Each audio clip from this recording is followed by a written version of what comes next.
this was the creepiest thing, and that not the creepiest, but one of the creepy things that Donald said recently about, say, quote, "I'll be known as the fertilization president."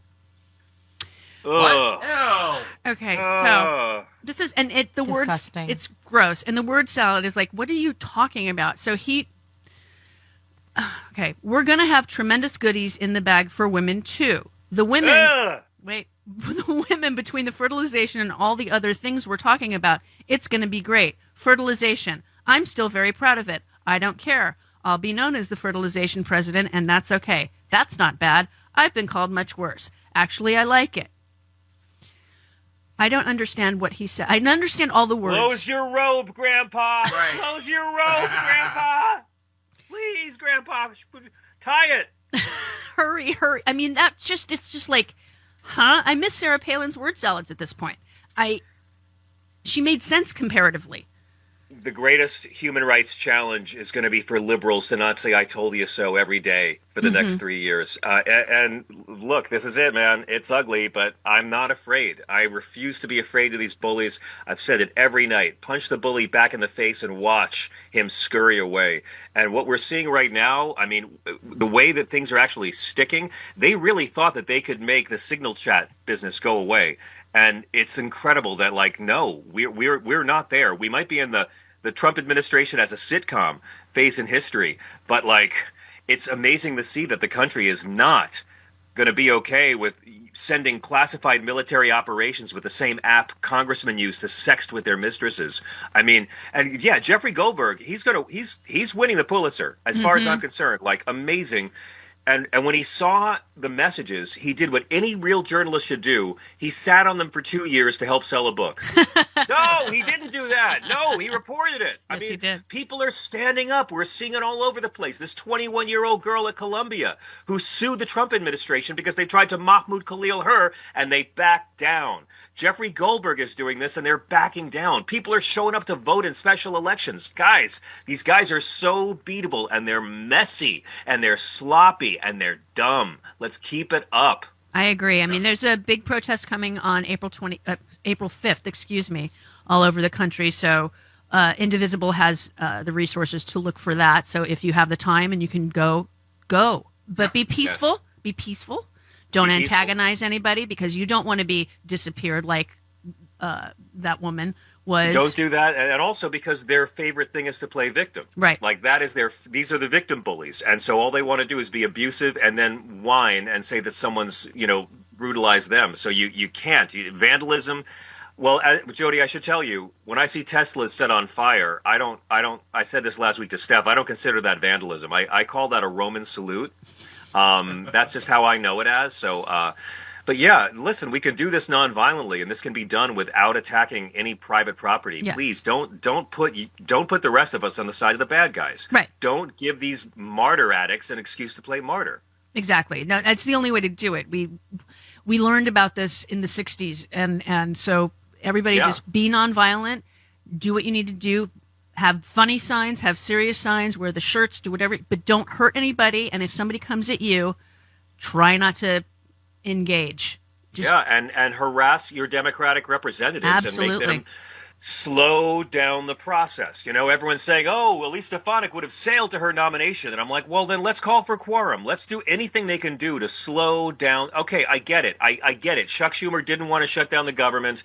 And I think we shouldn't have shut down the government. But man, Chuck Schumer has not done a good job explaining why. Right. So here where we are, how much can you slow down the processes that help enable Donald Trump? I know that's painful for you, Mr. Fetterman, but for the rest of you, how much can you obstruct this guy legally, non-violently, and slow down his agenda? Just think what they did to Merrick Garland on the Supreme Court and repay them in kind. Thank you. So You're welcome.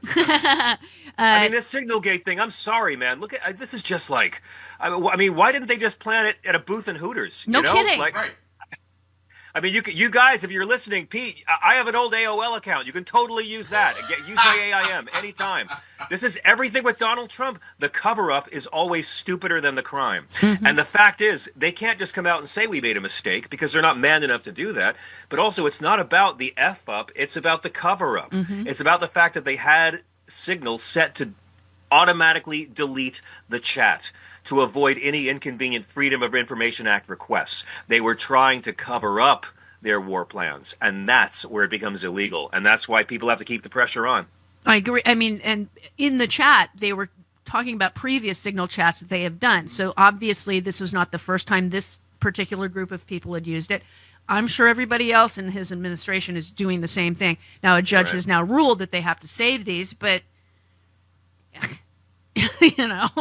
mean, they have to, yeah, but I mean, again, they're already ignoring judges. But I just want to give a shout out because we're not giving enough credit to all the judges who are actually saving our democracy, because it's happening every single day in little ways. I mean, this Judge Boasberg, who's the same judge who protected Donald Trump's tax returns. They don't bring that up too much. And what he's done is just like what a real conservative should do: follow the law. We are learning the difference now between right-wing and conservative. And there's judges who actually do follow the Constitution and are Republican, and it's amazing. Remember when we were kids and there were Republicans and they were wrong about everything, but they were nice. They weren't evil. They didn't hate us. I mean, we're still witnessing some of that, and I'm just so grateful to see that there are guardrails still holding, and that it is still the judicial branch like it was in the first term.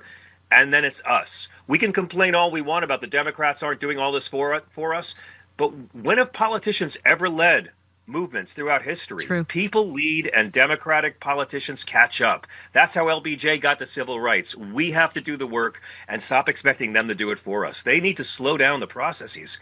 Absolutely. I love Trump has demanded his portrait to be removed from the Colorado State Capitol building, claiming it makes him look anatomically correct. It actually makes him look better. Mark Hamill posted the picture of the portrait and then a picture of Donald, and he goes, "No, it makes you look better, dude." He looks much better, more lifelike as well. Yeah. He doesn't have that vagina neck in there from the loose skin. That's true. Yeah, it's very flattering. It's slimming, Donald. It really is. And I just love that he's mad. It's been up there for 6 years. It's not like it just was put up a minute ago. It's been up there. Yeah, but look at the man baby. Look at the lack of game that he'll do this in public. He'll do this in public. He's willing to show what a thin-skinned little biatch he was raised to be. I mean, men, you know how it is, guys. We have slights to our ego all day long and have to suck it up and be strong.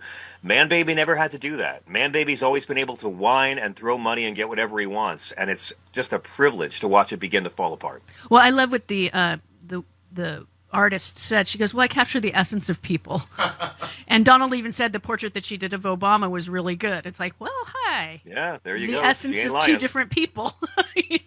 She definitely caught his essence. I will give her that. Yes, doughy and unremarkable. She nailed it. She did. She definitely nailed it. Well, did you know that scammers can literally steal your home right out from under you? Not like a cartoon. The FBI calls it house stealing. It is a growing real estate scam targeting American homeowners. Here's how it works. Criminals forge your signature on one document, use a fake notary stamp with your local recorder's office, and just like that, your home title has been transferred out of your name. Then they can take out loans using your equity as collateral, or even sell the property behind your back. You won't even know it's happening until you start getting collection or foreclosure notices. So let me ask you, when was the last time you checked your home title? If you're like me, the answer is never. And that's exactly what scammers are counting on. That's why I trust Home Title Lock. Their $1 million triple lock protection helps keep your home and equity safe. Here's what you get: immediate 24/7 monitoring of your property, urgent alert if there's any changes, and if fraud should happen, their U.S.-based restoration team will spend up to $1 million to fix the fraud and restore your title at no additional cost. Here's the best part: I have teamed up with Home Title Lock to give you a free title history report so you can find out if you are already a victim and access your personal title expert. That is a $250 value just for signing up. Go to HometitleLock.com, use my promo code Stephanie250, or click on the link in the description. That's HometitleLock.com. Promo code is Stephanie250 to get the protection and peace of mind you deserve.